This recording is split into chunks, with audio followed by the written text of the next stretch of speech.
Alright, this is Steve with Craft Racing and More.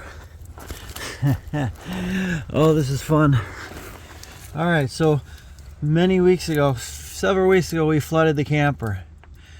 The gray tank overflowed and the shower overflowed. Well, all the water went down into the floor and into the insulation, so I've gone ahead and cut open the membrane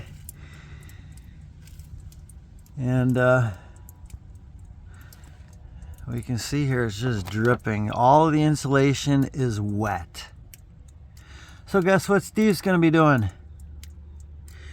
He's going to cut open all this membrane and I'm going to pull all the insulation out of here that's all just dripping wet. It's full of water. It's no good anymore.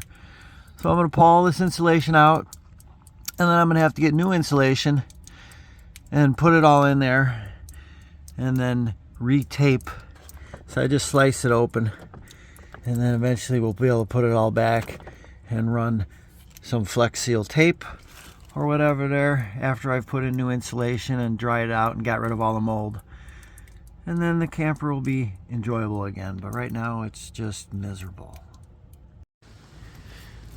Alright, this is going to be a tough one. But I did find a tool that should hopefully help make this easier.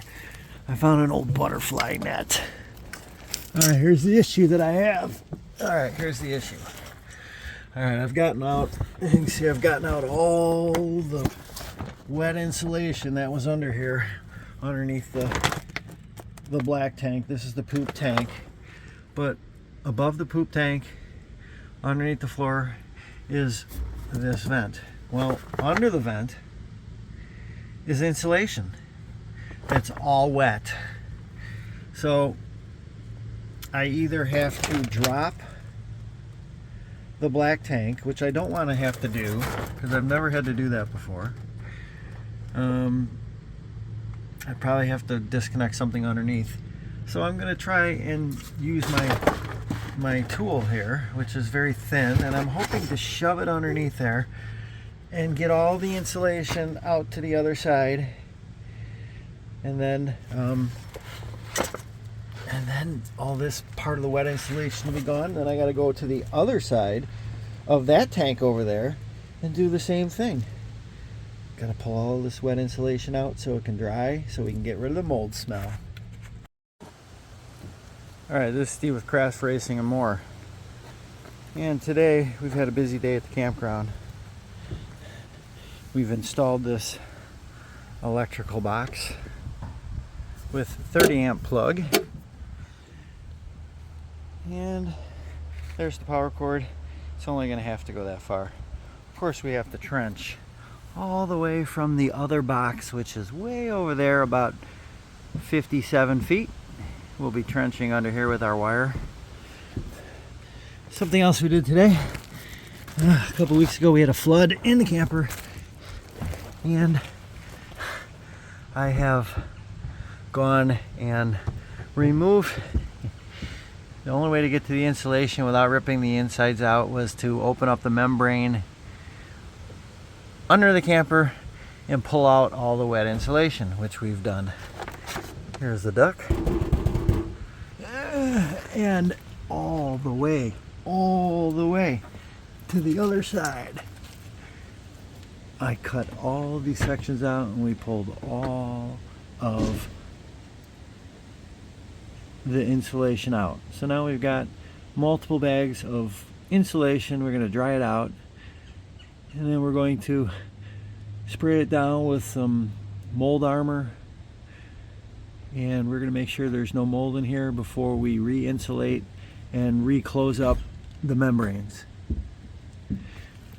So in case you're wondering what it looks like under your floor of an RV, yep, there's the floor, there's the 2x4s that are underneath, or more like 2x3s, and we're going to put the insulation back in here and close this back up, which I can't get together with one hand, and we'll be taping it back up together. It's going to be a good day. when we get all that done. Because man, the camper smelled like mold. All the wet insulation. Oh well.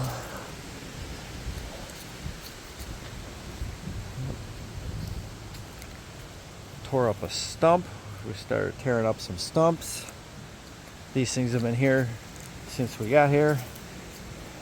This tree is about 75. This tree was 75 years old when they cut it down. I counted the rings. And I found out we cannot burn the stumps out of the ground, so we have to get them out a different way. And there's a burn ban, so we cannot have any fires. There is no burning at Woodhaven this weekend because of high winds, apparently.